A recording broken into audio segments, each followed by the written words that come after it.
Sí, seguimos en nuestros estudios sobre Daniel clave del Apocalipsis. Las razones son porque Daniel nos explica de varias formas la revelación que se da sobre la bestia del capítulo 13 del Apocalipsis. Para eso entonces vamos a citar los textos bíblicos y usted va a poder leer en su Biblia y interpretar muy claramente, muy fácilmente la confirmación que hace Daniel, la descripción histórica que se ha dado a través de la historia antigua y también de la historia moderna, como explicamos anteriormente, de los pies de parte de hierro y en parte de barro cocido de alfarero en los estudios anteriores. Entonces vamos a ver que un simbolismo del capítulo 13 de Apocalipsis, que esta bestia sube del mar. El mar es símbolo de las muchedumbres del mundo. Entonces esta bestia es un poder político que surge por las razones de conflictos humanos y surge como una solución terrenal. La segunda bestia sube a la tierra, que es un poder en el Apocalipsis, que es un poder religioso. Siempre el hombre ha gobernado a los hombres, ha subyugado a los hombres a través de la política y la religión. Eso los manejan los grandes poderes económicos. Entonces, vamos a ver la primera similitud. Ya explicamos anteriormente lo de las 7 cabezas y los 10 cuernos. Anteriormente en los estudios vamos a ir un poco más en detalle en los próximos estudios acá. Vamos a ver la descripción que hace de esta bestia del capítulo 13 de Apocalipsis, que tiene semejanza con animales. Y vamos entonces a tomar las claves de Daniel para interpretarlo. La primera similitud es que sube del mar. Aquí Daniel, en su visión, en el capítulo 13, dice Daniel aquí en el versículo 3, 4 bestias grandes, diferentes la una de la otra, subían del mar. Está hablando de la misma bestia. Daniel 7, la visión, y de Apocalipsis 13, subían del mar. Un poder político en un momento en que hay conflictos en el mundo, hablando del ser humano. La primera similitud, entonces vemos cómo Daniel está describiendo la bestia de Apocalipsis.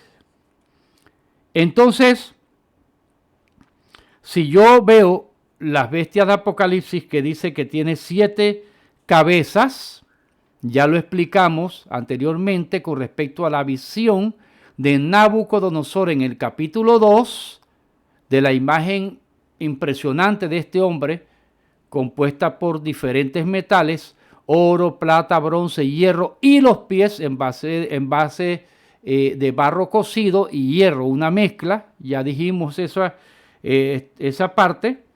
En Daniel capítulo 2, del 32 al 45, usted va a encontrar la descripción diáfana que hace Daniel. Bien, veamos que en el capítulo 13 de Apocalipsis habla que esta bestia, el capítulo 2 del capítulo 13 de Apocalipsis, dice que esta bestia que vi era semejante a un leopardo. Dice, y sus pies como de oso, y su boca como boca de león, y el dragón le dio poder, y su trono y grande autoridad. Habla del dragón. El dragón es símbolo de Satanás. Y ahí estaremos viendo cómo de una forma tan clara Apocalipsis describe al dragón con las 7 cabezas y los 10 cuernos. Todo apunta a que el último gobierno, el último imperio, que ya no se le habla imperio, la última coalición de gobiernos es un producto del enemigo. Y el enemigo le va a dar todo el poder. Recordemos que Él es el Dios de este siglo. Dice el Señor, ya viene el príncipe de este siglo. en una ocasión al final de los evangelios, de su vida terrenal. Bien, dice que la primera bestia era un leopardo.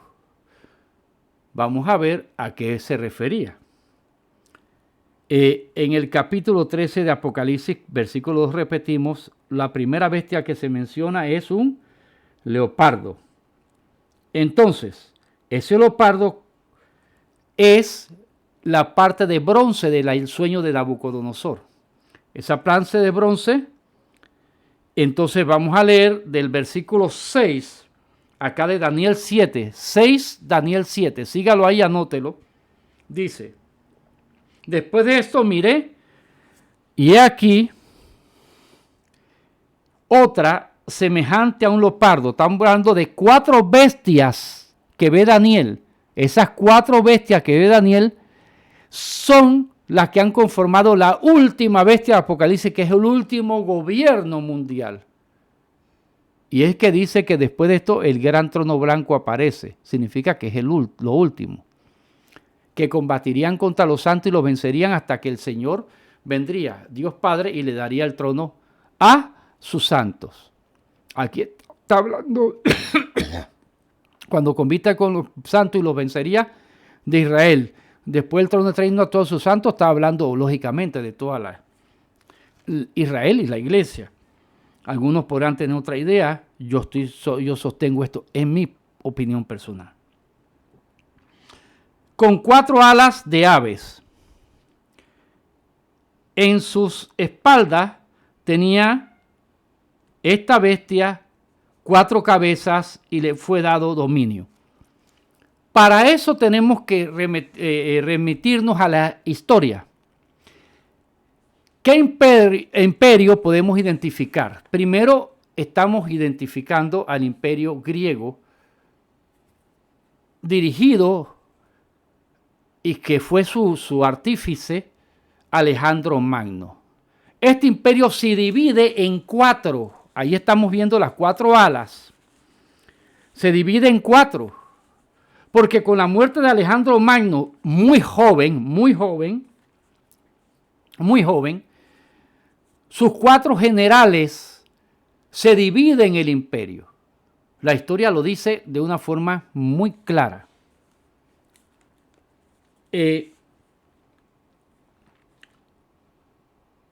Lisímaco se queda con Tracia, Asia y Asia Menor. Para cualquier historiador que nos esté viendo, lo va a confirmar. Esta situación se dio justo después de la muerte de Alejandro Magno. Seleuco se queda con Siria y la parte este de Siria.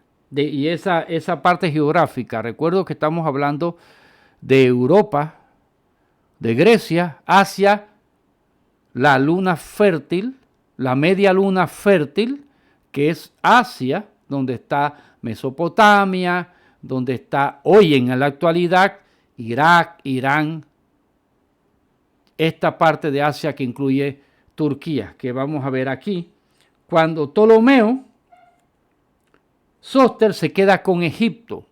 De Ptolomeo Sóster surge entonces Cleopatra, que no era egipcia, era descendiente de Ptolomeo, era griega. Casandro se queda entonces con Macedonia. Casandro se queda con Macedonia. Aquí tenemos nuestros apuntes y por eso usted no ve con una plumita y viendo acá nuestros apuntes, porque tenemos que ser respetuosos con ustedes. Cada estudio bíblico tiene que ser bien confirmado, estudiado, porque usted se merece respeto, no improvisaciones, ni tampoco se merece que uno le esté dando ilusionando con respecto a promesas que Dios no le ha dado. Las promesas en Dios son sí y amén, y se cumplen en su vida. Así como se cumple esta palabra en su vida, se cumplen las promesas de Dios. Y las promesas de Dios es que Dios quiere que usted esté bien, porque los pensamientos de Dios sobre ustedes son de paz y de bien, para darle el fin que usted espera. ¿Y qué fin que usted espera? Un fin que le agrade a Dios. Entonces encaja con la voluntad de Dios. Y así como se cumple la palabra profética a través de los siglos, porque Dios es el que pone reyes y quita reyes y permite o no a los grandes emperadores llegar y conquistar la tierra, porque Dios así lo permitió, así lo permitirá en su vida, que usted pueda tener paz y alcance éxito. La voluntad de Dios es agradable y perfecta, y que usted salga adelante en esa prueba por la que está pasando. Entonces, si seguimos acá, dice que la bestia de Apocalipsis tenía pies de oso. Vamos al capítulo 7. El capítulo 7 de Daniel da las claves para interpretar la bestia del capítulo 13 de Apocalipsis. Dice que tenía pies de oso. Entonces vamos a ver lo que vio Daniel en visión en aquella época, estando Nabucodonosor en el poder. Vamos entonces aquí al versículo 5, que dice: y he aquí otra segunda bestia, semejante a un oso, el cual se alzaba de un costado más que del otro, y tenía en su boca 3 costillas entre los dientes, y le fue dicho así: levántate, devora mucha carne. Esto dice Daniel que era otro imperio. La característica era de un oso. Ya estamos viendo 2 de los imperios que Daniel dice que iban a surgir, lo vemos representado en la bestia última de Apocalipsis. ¿Por qué un oso? Era el imperio de Media y de Persia. Ahí estamos viendo los brazos y el pecho de plata. Se inclinaba hacia un lado, ¿por qué? Porque uno era más poderoso que el otro. Se unieron esos dos reinos, pero uno era más poderoso que el otro. ¿Por qué tenía 3 costillas en la boca? Porque esas costillas significaban Egipto. En este caso vamos a ir aquí. Lidia y Babilonia eran 3 ciudades poderosas, 3 naciones poderosísimas que ellos devoraban.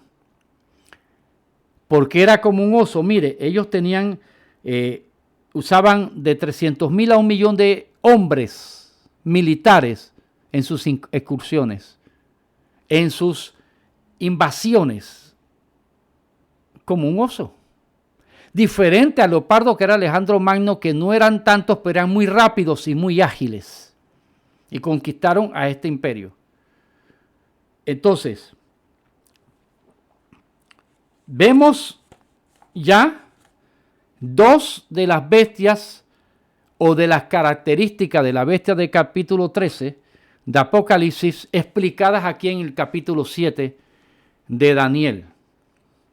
Seguimos entonces aquí en el capítulo 7 de Daniel, cuando nos habla en este caso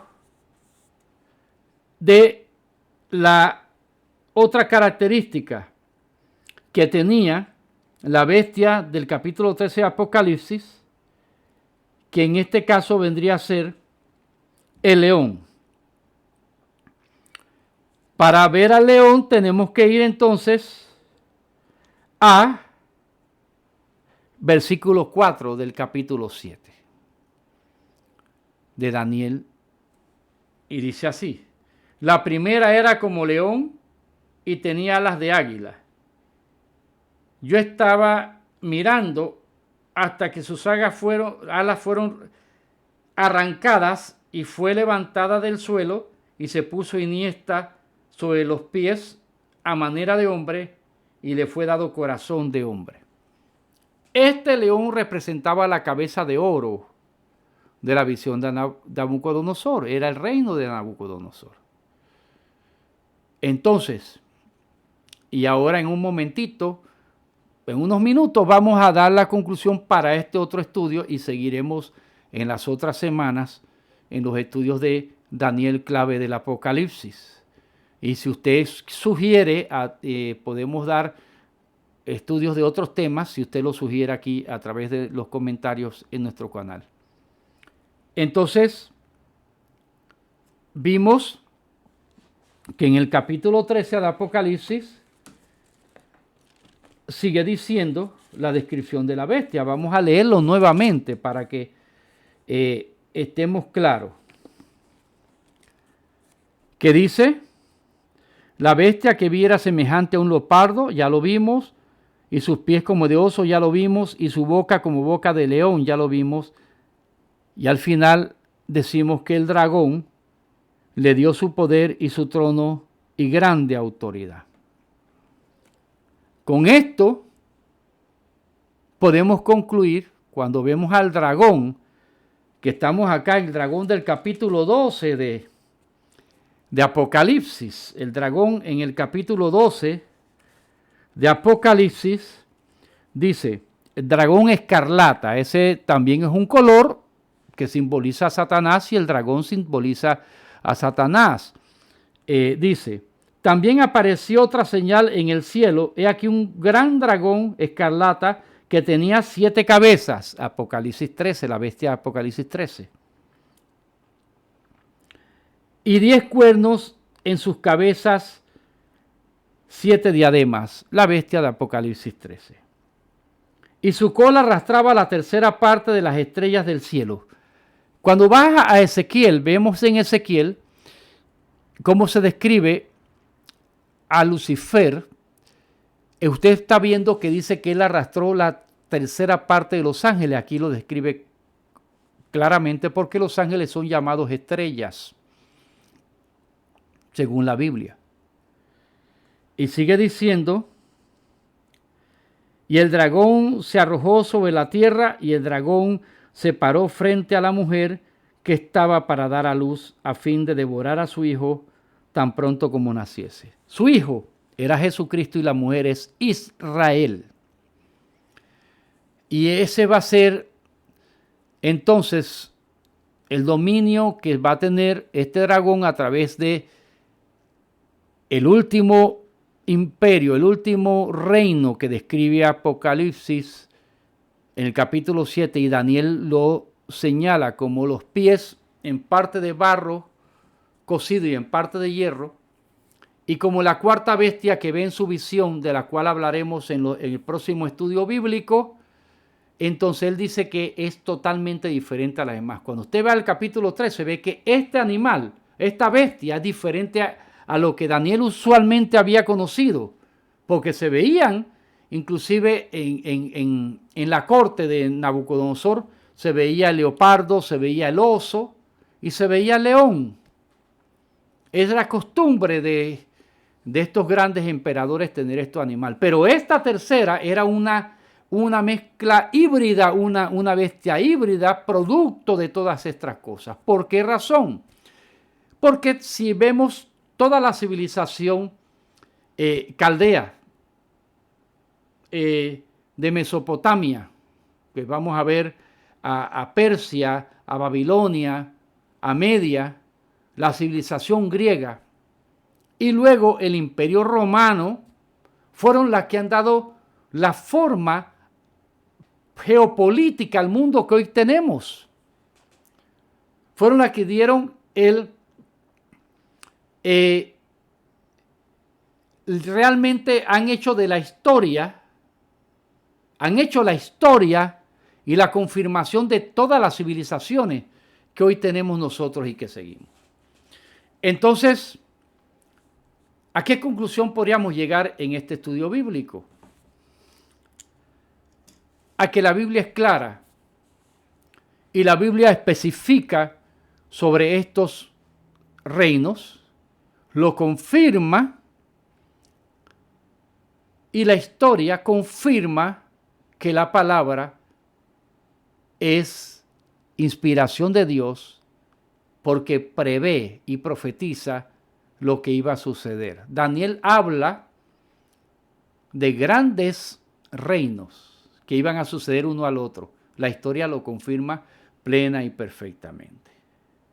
Asimismo, en tu vida, la voluntad de Dios no quiere para ti un desastre. La voluntad de Dios es paz y que seas prosperado. No te estoy hablando de que vas a tener, puede que tengas riqueza, sí, Pero la prosperidad, cuando lo entendemos nosotros, realmente es tener paz, tener comunión con Dios, tener salud y tener en todo lo suficiente y poder abundar para toda buena obra. Dice que si estamos contentos con lo que tenemos, podemos decir confiadamente que no debemos temer lo que me pueda hacer el hombre. También la voluntad de Dios es que si tienes una empresa, sea muy próspera tu empresa, y si estás bien económicamente puedas ayudar al otro, es maravilloso. Puede que la voluntad de Dios sea que tú seas un hombre rico o una mujer rica, eso yo no puedo decirlo, pero tampoco puedo ilusionar a nadie con estas falsas expectativas. La voluntad de Dios es nuestra santificación y Él tiene cuidado de nosotros, de forma tal que podemos decir que así como Dios ha establecido y ha puesto límite a todo esto y sabe qué va a suceder después, sabe cómo cuidarte a ti, cómo librarte de lo que está pasando y cómo sostenerte si estás en una muy buena situación. Soy Luis Villarreal, eso es Escudriñando las Sagradas Escrituras. Recuerde, si yo los amo, el Señor los ama más, y los que enseñamos la palabra debemos enseñar lo que dice la palabra, no lo que nosotros decimos que dice la palabra. Voy a estar orando por ustedes. Dios les bendiga y hasta el próximo estudio.